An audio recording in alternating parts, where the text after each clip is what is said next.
Assalamualaikum warahmatullahi wabarakatuh. Kami dari kelompok 3 yang menyusun makalah dengan judul Dampak Pandemi COVID-19 terhadap pekerja yang ada di Indonesia. Adapun nama anggota kelompok kami yaitu Najihatul Ulia, Vidana Ardea, Ikma Faidatur Rahma, Windy Angelia, terus Toboyil John, dan Miranda Yunika. Untuk menyelesaikan tugas akhir dari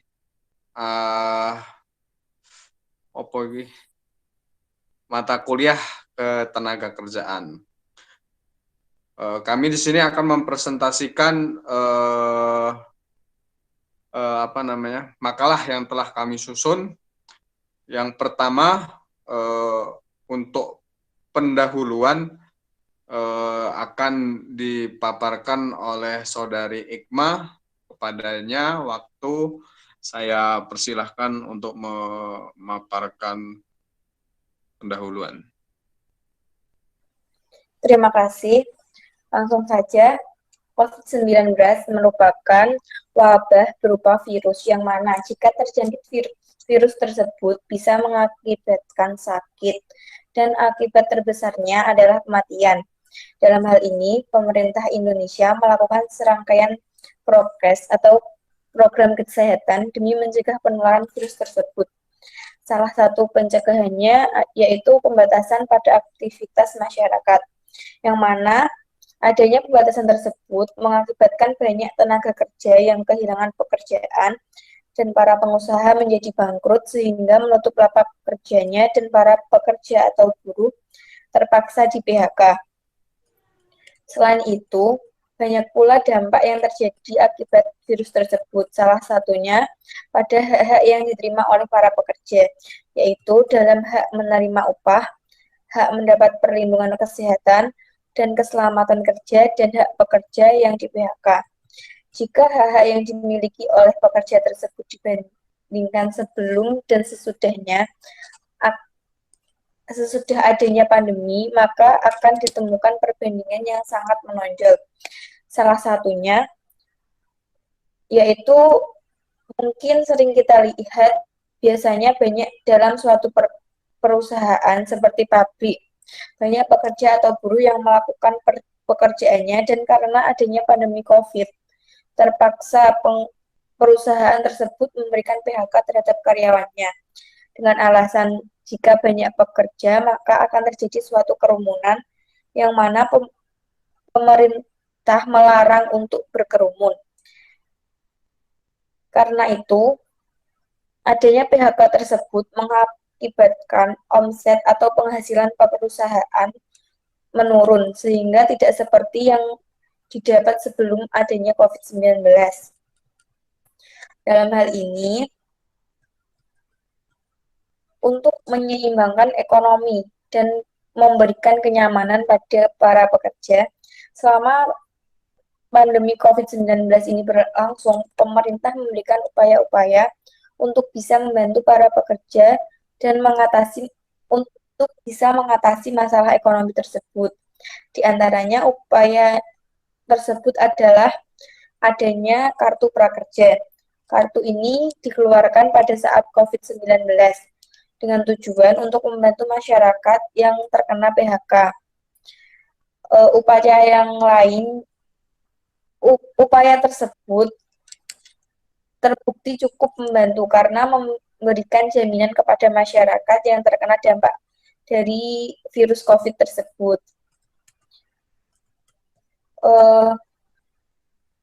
Selanjutnya, untuk rumusan masalahnya, yang pertama, bagaimana dampak COVID-19 terhadap tenaga kerja Indonesia. Yang kedua, bagaimana perbandingan keadaan ketenagakerjaan sebelum dan saat pandemi COVID-19. Dan yang ketiga, bagaimana upaya pemerintah dalam mengatasi COVID-19 di Indonesia. Tujuan penulisan, mengetahui dampak yang terjadi saat terjadinya COVID-19 terhadap tenaga kerja di Indonesia.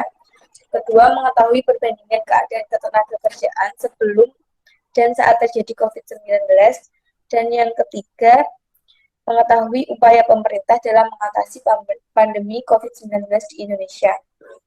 Terima kasih. Saya kembalikan kepada moderator.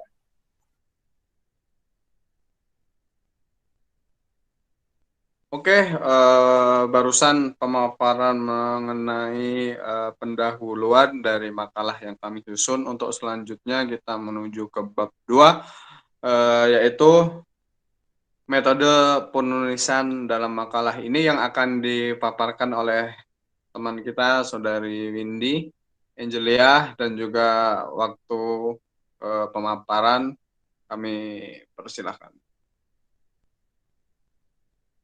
Selanjutnya adalah metode penulisan makalah. Yang pertama adalah jenis penulisan.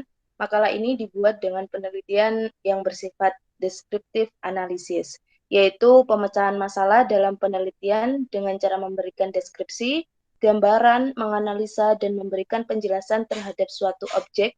Fokus permasalahan berdasarkan literatur yang telah ditelaah dan dikembangkan dengan sudut pandang penulis dan kenyataan yang terjadi di lapangan. Selanjutnya adalah fokus permasalahan. Fokus permasalahan makalah ini yaitu keadaan pekerja Indonesia selama COVID-19 dan dampak yang ditimbulkannya. Terpenuhinya hak-hak pekerja Indonesia pada masa pandemi COVID-19 dan peran pemerintah secara langsung untuk menanggulangi permasalahan pemenuhan hak-hak pekerja dalam masa pandemi COVID-19. Yang terakhir adalah teknik pengumpulan data. Makalah ini dibuat dengan teknik pengumpulan data dengan cara metode pendekatan melalui literatur atau pustaka. Penulisan mengumpulkan sumber-sumber data dari beberapa jurnal, literasi, artikel, buku hukum ketenagakerjaan, peraturan perundang-undangan negara Republik Indonesia, peraturan pemerintahan lainnya mengenai kebijakan hak-hak pekerja, dan berbagai topik yang berhubungan dengan pekerja Indonesia dalam masa pandemi COVID-19. Saya alihkan kepada moderator. Oke, barusan pemaparan mengenai metode penelitian yang kami pakai dalam makalah ini. Untuk melanjutkan presentasi dari makalah kami ke bab 3, yaitu pembahasan dampak COVID-19 terhadap pekerja di Indonesia, yang akan dilanjutkan dan dipaparkan oleh Saudari Najwa. Untuknya waktu pemaparan kami persilahkan. Baik, di sini saya akan sedikit menjelaskan mengenai dampak COVID-19 terhadap para pekerja di Indonesia. Jadi COVID-19 ini tuh sudah terjadi sejak 1 tahun terakhir yang mana memang memberikan banyak sekali dampak bagi seluruh lapisan masyarakat. Yang mana dampak tersebut meliputi dampak dari dampak kesehatan, dampak pendidikan maupun dampak sosial ekonomi. Kemudian yang paling diperhatikan dampaknya itu adalah dampak sosial ekonomi yang mana bagi para tenaga kerja yang mana mengakibatkan banyaknya penurunan pendapatan baik dari masyarakat maupun negara sendiri. Kemudian banyak juga memang upaya yang dilakukan oleh pemerintah untuk menanggulangi penyebaran COVID-19 ini, seperti work from home atau social distancing maupun physical distancing seperti itu. Kemudian work from home yang disarankan oleh pemerintah ini tuh dapat berdampak positif maupun negatif bagi masyarakat. Dari dampak positifnya sendiri, WFH ini dapat mengurangi rantai penyebaran virus COVID. Kemudian dari dampak negatifnya, para tenaga kerja menjadi banyak kehilangan pekerjaan karena turunnya omset perusahaan. Kemudian para pengusaha juga banyak yang gulung tikar karena tidak adanya konsumen, dan juga para pekerja ataupun buruh terpaksa diberhentikan. Kemudian yang akan kami bahas di sini adalah dampak untuk para tenaga kerja. Yang pertama ada pemutusan hubungan kerja atau PHK. Di dalam Undang-Undang Nomor 13 Tahun 2003, Pasal 1 Angka 25 memberikan pengertian bahwa pemutusan hubungan kerja karena suatu hal tertentu yang mengakibatkan berakhirnya hak dan kewajiban antara pekerja dan pengusaha. Nah, kemudian ada beberapa alasan tenaga kerja itu di PHK. Hukum PHK karena mereka mengundurkan diri ya, ataupun dari para pekerjanya sendiri, kemudian PHK dari pelaku usaha, dan juga PHK dari pengadilan. Nah, kemudian PHK yang kami maksud di sini adalah PHK dari pelaku usaha ataupun perusahaannya. Kemudian PHK ini tuh tidak boleh dilakukan secara sepihak, yang mana hal ini tertulis di dalam pasal 151 Undang-Undang Nomor 13 Tahun 2003 ya, tentang ketenagakerjaan, yang mana jika kita ingin memberhentikan tenaga kerja haruslah melalui musyawarah agar mendapatkan mufakat. Sedangkan jika tidak menemui titik tengah, maka pengadilan hubungan industrial dapat dilibatkan. Nah, kemudian ada juga ya alasan yang memperbolehkan perusahaan melakukan PHK terhadap pekerjanya menurut Undang-Undang Nomor 13 Tahun 2003, antara lain 1. Tidak lulus masa percobaan, 2. Kontrak telah berakhir, ketiga sebagai sanksi karena pekerja melakukan kesalahan berat, 4. Pekerja ditahan, yang kelima pekerja melanggar perjanjian, kemudian mengundurkan diri tanpa tekanan atau resign ya. Kemudian ada peleburan penggabungan atau perubahan status pekerja. Kemudian ada PHK massal karena perusahaan merugi, perusahaan pilot, pekerjaan meninggal dunia, pekerja pensiunan, dan pekerja mangkir 5 hari atau lebih.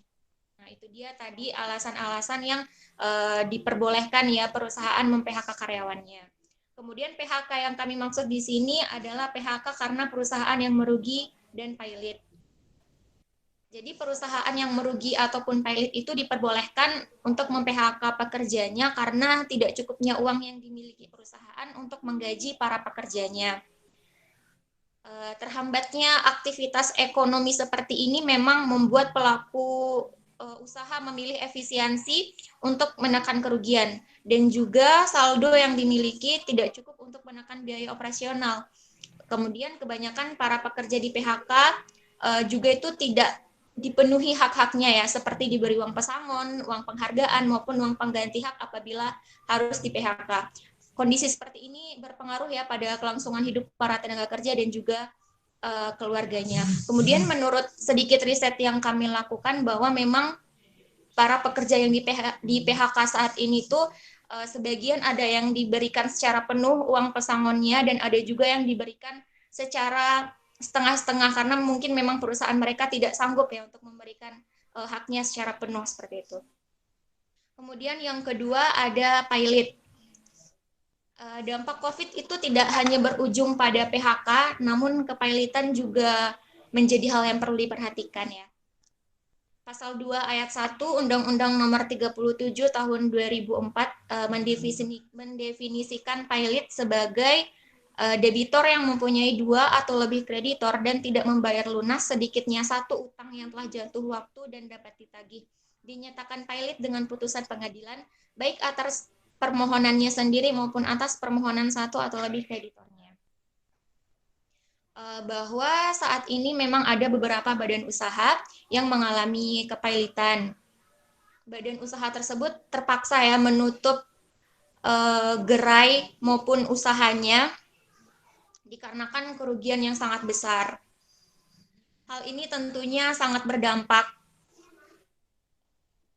besar pada perekonomian setiap orang, tidak hanya pengusaha, namun para tenaga kerja juga ikut terdampak. Banyaknya perusahaan yang pilot membuat para pekerja kehilangan pekerjaannya dan semakin membuka peluang pengangguran, sehingga angka pengangguran di Indonesia saat ini meningkat karena beberapa sektor usaha memilih merumahkan atau mem-PHK pekerjanya untuk menekan biaya operasional. Kemudian dilihat dari sebaran sektornya, memang sektor perdagangan ini merupakan sektor yang paling banyak mengalami pengurangan penyerapan tenaga kerja. Kemudian pelaku usaha maupun perusahaan pada kondisi pandemik saat ini banyak yang mengalami pilot.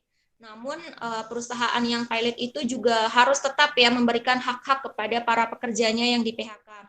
Sesuai dengan ketentuan Undang-Undang Nomor 13 Tahun 2003 Pasal 95 Ayat 4 mengenai hak-hak para pekerja yang di PHK. Kemudian ditekankan lagi untuk mendahulukan penjaminan hak-hak pekerja. Itu diatur juga dalam pasal 39 ayat 2 Undang-Undang Nomor 37 Tahun 2004 tentang kepailitan dan PKPU. itu sudah menjelaskan yang mana untuk didahulukan pembayarannya adalah upah pekerja harus dibayar terlebih dahulu daripada utang yang lain. Jadi walaupun perusahaan itu punya banyak utang, tetap yang harus didahulukan adalah hak-hak para pekerjanya yang harus dibayarkan. Kemudian pilot dan PHK ini adalah sebenarnya suatu hal yang berkesinambungan ya, yang mana kebanyakan PHK itu dilakukan karena perusahaannya pilot. Terkait dengan hal itu, era sekarang masih banyak tenaga kerja yang belum terjamin perlindungan hak-haknya. Misalnya adalah tidak diberikannya uang pesangon setelah di PHK, terlebih lagi jika mereka itu adalah buruh lepas dan tidak ada kontrak ya, seperti itu. Nah, oleh karena itu, disinilah peran pemerintah sangat diperlukan dalam hal penanganan dampak COVID-19 terhadap para tenaga kerja, yang mana setidaknya para tenaga kerja itu dapat merasa dipedulikan dan sedikit dibantu oleh pemerintah. Sekian yang dapat bisa saya sampaikan. Terima kasih. Oke, barusan tadi adalah pemaparan mengenai dampak COVID-19 terhadap pekerja yang ada di Indonesia. Untuk pemaparan selanjutnya mengenai makalah dan penelitian dari kelompok kami akan dilanjutkan ke pembahasan perbandingan perbandingan pekerja sebelum dan sesudah pandemi COVID-19, maksudnya perbandingan keadaan ya. Itu yang akan dipaparkan oleh saudara kita Mas Boyi. Untuknya silahkan dilanjutkan. Ya, baik. Terima kasih kepada moderator dan teman-teman saya sebelumnya. Pada kesempatan ini saya akan sedikit memaparkan terkait dengan perbandingan kondisi ataupun keadaan pekerja sebelum dan selama masa pandemi COVID-19 ini. Sebelumnya sudah disampaikan oleh Saudari Najihatul Ulia bahwa dampak COVID ini mempengaruhi pekerja dalam berbagai aspek ya. Tidak hanya dalam hak-haknya. Artian hak itu kan berarti pekerja masih dalam hubungan kerja. Nah, juga banyak dampaknya itu mengarah kepada pemutusan hubungan kerja. Ini tentu saja menjadi mimpi buruk ya, bagi setiap pekerja yang ada di Indonesia. Jadi hak-hak pekerja itu secara umum terdiri dari beberapa hal. Yang akan dibahas pada kali ini ialah terkait dengan hak memperoleh upah, hak keselamatan dan kesejahteraan kerja, dan terkait dengan PHK ya. Yang pertama terkait dengan hak memperoleh upah. Pembahasan terkait upah itu ada dalam Undang-Undang Nomor 13 Tahun 2003 tentang Ketenagakerjaan yang secara spesifik dibahas pada bab 10, lebih spesifik lagi pada bagian keduanya.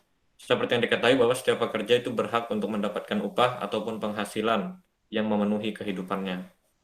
Upah itu kalau kita dapat dibagi ke dalam beberapa komponen. Yang pertama ada upah pokok, ada tunjangan tetap dan jaminan hari tua.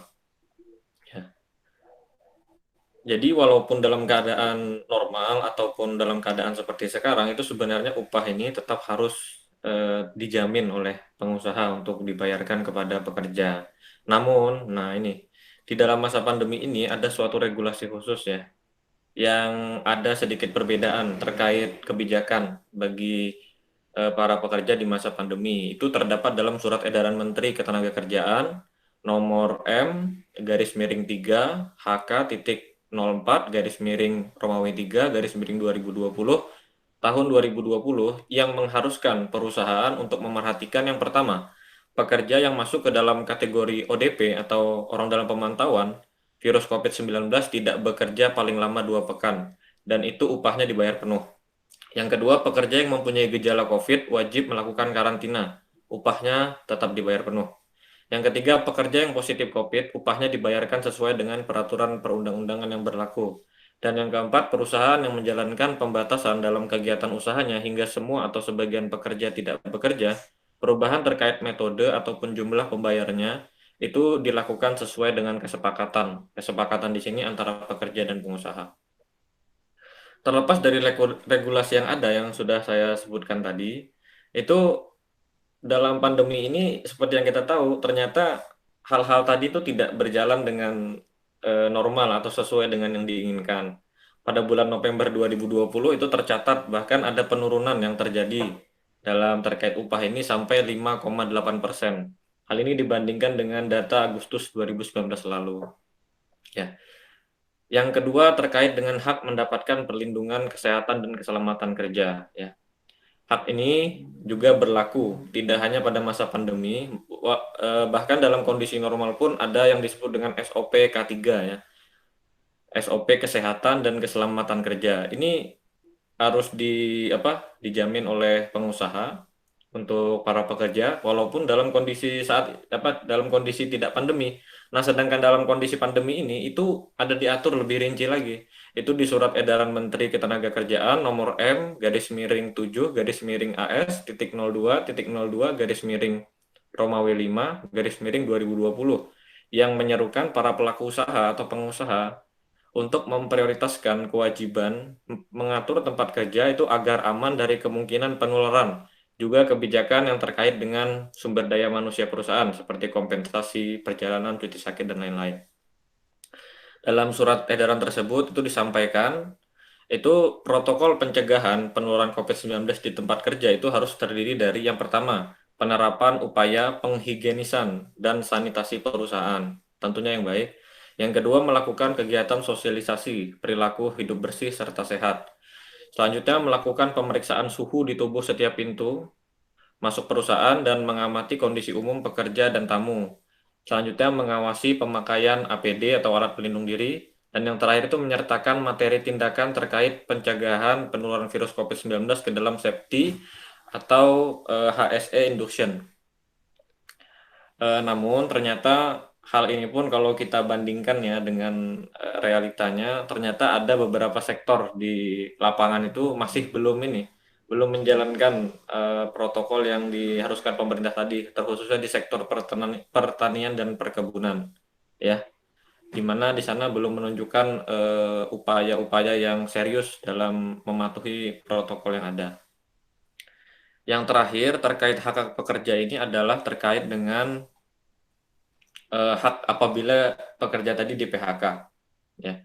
Pada dasarnya kalau pekerja di PHK itu dia mendapatkan kompensasi ya. Itu terdiri dari 3. Yang pertama uang pesangon, ada uang penghargaan masa kerja, dan uang penggantian hak. Ini juga berlaku tidak hanya dalam masa normal atau tidak pandemi, bahkan dalam pandemi pun itu pengusaha tidak punya hak untuk tidak membayarkan uang kompensasi tadi. Nah, nanti uang kompensasi ini itu disesuaikan lagi dengan alasan di PHK-nya. Pada masa pandemi ini itu ada 2 alasan yang paling sering dijadikan pengusaha untuk mem-PHK pekerja. Yang pertama itu efisiensi, ya. Yang kedua force majeure. Nah, ini 2 alasan yang paling sering dijadikan pengusaha untuk mem-PHK pekerjanya. Itu kalau ketentuannya apabila pekerja di PHK dengan alasan force majeure itu mendapat uang pesangon 1 kali, ketetapan pasal 156 ayat 2, uang penghargaan masa kerja sebesar 1 kali, ketetapan pasal 156 ayat 3, dan uang penggantian hak sesuai dengan ketetapan pasal 156 ayat 4 UU Ketenagakerjaan. Sedangkan pekerja yang di PHK atas alasan efisiensi itu berhak atas uang pesangon 2 kali, ketetapan pasal 156 ayat 2, uang penghargaan masa kerja 1 kali, ketetapan pasal 156 ayat 3, dan uang penggantian hak sebesar ketetapan pasal 156 ayat 3 Undang-Undang Ketenagakerjaan. Nah, terkait realisasi lagi, itu dalam masa pandemi ini banyak perusahaan-perusahaan yang telat ya, atau sama sekali tidak membayar pesangon kepada pekerja yang di PHK. Bahkan itu tercatat dalam suatu jurnal 13,8% pekerja yang di PHK tidak mendapatkan pesangon. Sektor-sektor yang riskan ya, atau sering mendapatkan perlakuan seperti ini yaitu sektor rumah makan dan jasa, sektor konstruksi, dan sektor transportasi. Itu tadi terkait hak pekerja. Nah, yang akan saya bahas terakhir ini terkait dengan PHK-nya.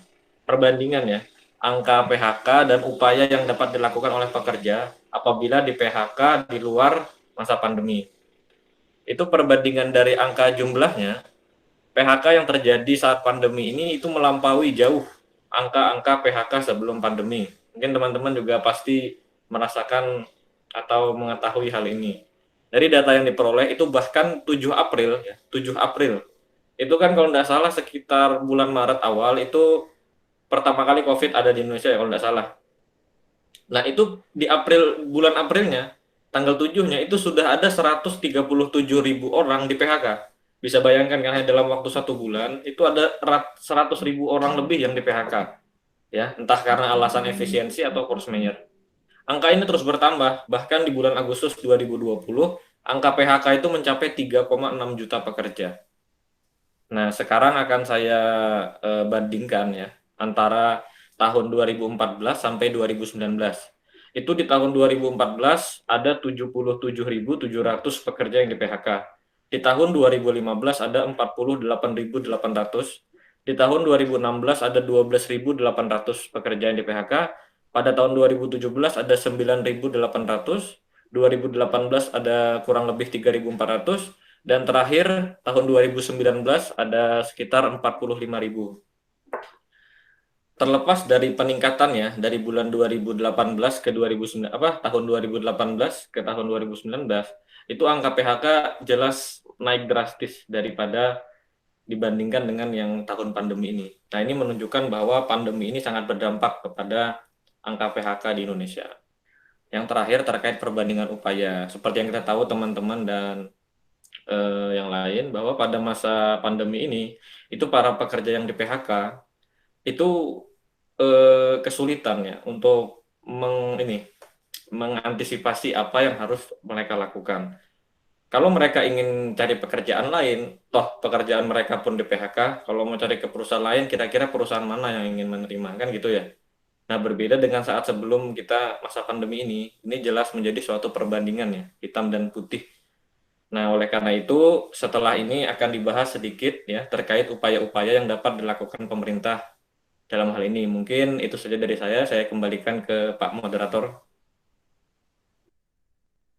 Oke, berikut tadi adalah pemaparan mengenai perbandingan keadaan pekerja yang ada di Indonesia sebelum dan sesudah adanya kita semua dilanda musibah wabah COVID ini. Untuk selanjutnya, yang terakhir ini adalah peranan pemerintah dalam melindungi hak para pekerja akibat pandemi COVID-19 yang ada di Indonesia, yang akan dipaparkan oleh saudari kita Miranda. Untuknya waktu kami persilahkan.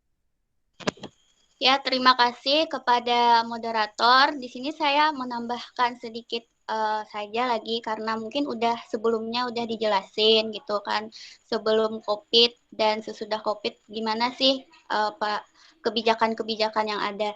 Jadi pada situasi pandemi sekarang ini juga pemerintah itu membesarkan dana kartu prakerja. Nah, kartu prakerja ini merupakan bantuan pemerintah kepada para pekerja yang terkena PHK di situasi pandemi seperti sekarang ini, dan juga untuk pelaku ekonomi mikro yang sangat terdampak pada situasi COVID sekarang. Jadi pemerintah itu memberikan bantuan tersebut supaya mereka bisa membuat usaha gitu. Terus juga pemerintah memberikan insentif untuk pekerja medis. Jadi apabila ada tenaga medis yang terpapar dan meninggal, pemerintah itu memberikan dana santunan kematian sebesar 300 juta rupiah dan juga mendapatkan pelayanan gratis jika ada pekerja medis tadi yang terpapar COVID. Ya, mungkin itu sekiranya tambahan sedikit dari saya. Mungkin sebelumnya udah dijelasin sama teman-teman. Saya kembalikan kepada moderator. Oke, sekian tadi semua pemaparan dari kelompok kami mengenai makalah dan penelitian yang kami susun. Yang terakhir adalah kesimpulan ya, penutup dan kesimpulan, yaitu COVID-19 yang sudah terjadi sejak ya 1 tahun yang lalu, bahkan lebih ya, udah lebih 1 tahun, itu memang memberikan dampak yang sangat signifikan, entah yang kecil, entah yang besar. Pokoknya semua kena, perusahaan besar, apalagi pekerjanya, perusahaan mega-mega perusahaan juga banyak yang kolaps, banyak yang merugi, dan juga otomatis itu berdampak kepada pekerjanya ya, di mana di saat suatu perusahaan itu kolaps, penjualannya mati, otomatis gimana caranya perusahaan untuk diselamatkan atau minimal meminimalisir kerugian yang terjadi oleh perusahaan ya dengan cara PHK ya, bahasa kasarnya itu mem-PHK karyawan-karyawannya. Seperti yang sudah dijelaskan sebelumnya bahwa COVID ini itu perusahaan yang yang pilot itu harus melindungi hak pekerjanya seperti yang tertuang dalam Undang-Undang Nomor 13 Tahun 2003 Pasal 1 angka 25 memberikan pengertian bahwa pemutusan hubungan kerja karena suatu hal tertentu yang mengakibatkan berakhirnya hak dan kewajiban antara pekerja dengan pengusaha, kemudian mengenai alasan yang memperbolehkan perusahaan melakukan PHK terhadap pekerja menurut Undang-Undang Nomor 13 Tahun 2003 antara lain terhambatnya aktivitas ekonomi, ya seperti pandemi yang kayak sekarang lah, itu bisa menjadi alasan. Dan dan ini menjadi suatu masalah yang besar ya, masalah di seluruh dunia, negara maju juga banyak yang berdampak, apalagi negara yang masih berkembang seperti kita ada di Indonesia ini ya sangat berat, angka pengangguran meningkat, perekonomian semakin susah, dan juga industri-industri strategis negara, industri-industri ekspor dan lain sebagainya juga banyak yang gulung tikar dan lain sebagainya, itu karena dampak ini. Dan belum tahu sampai kapan ini bakal terjadi. Jadi kita semua diharuskan sama-sama saling bekerja sama antara masyarakat, pemerintah, medis, dan semuanya lah pokoknya bekerja sama untuk bisa membuat tatanan baru lah, ibaratnya membuat terobosan baru gimana caranya dalam keadaan seperti ini kita ubah bukan menjadi masalah tapi menjadi keuntungan gitu ya. Keuntungan untuk semua ya, terbuka lapangan kerja baru dengan cara yang berbeda mungkin untuk mengurangi dan mengatur serta kita mendapatkan kebijakan-kebijakan yang itu semua berdampak positif untuk semua, bukan hanya di suatu pihak saja. Jadi sekian pemaparan dari kelompok kami. Sekiranya ada salah kata ataupun salah dalam penulisan ataupun dalam kekurangan dalam penyusunan makalah dan juga penelitian ini, kami mohon untuk dimaklumi, dan juga untuk diskusi nanti bisa berikan di kolom komentar, dan jangan lupa like dan subscribe akun channel kami semua ya. Itu ada berapa orang itu nanti pada cantik-cantik, ganteng-ganteng, jangan lupa. Oke, Bapaknya juga harus like dan subscribe. Oke Pak, dan berikan nilai yang terbaik untuk kami karena kami sudah berusaha semaksimal mungkin. Asik. Oke, terima kasih untuk semuanya. Kita akhiri sesi presentasi untuk ini. Mungkin udah sejam ya, kita presentasi hampir sejam itu. Tidak masalah, yang penting kita menyelesaikan tugas akhir dengan semaksimal mungkin. Oke, kita akhiri pertemuan ini. Sekian, saya tutup. Wassalamualaikum warahmatullahi wabarakatuh.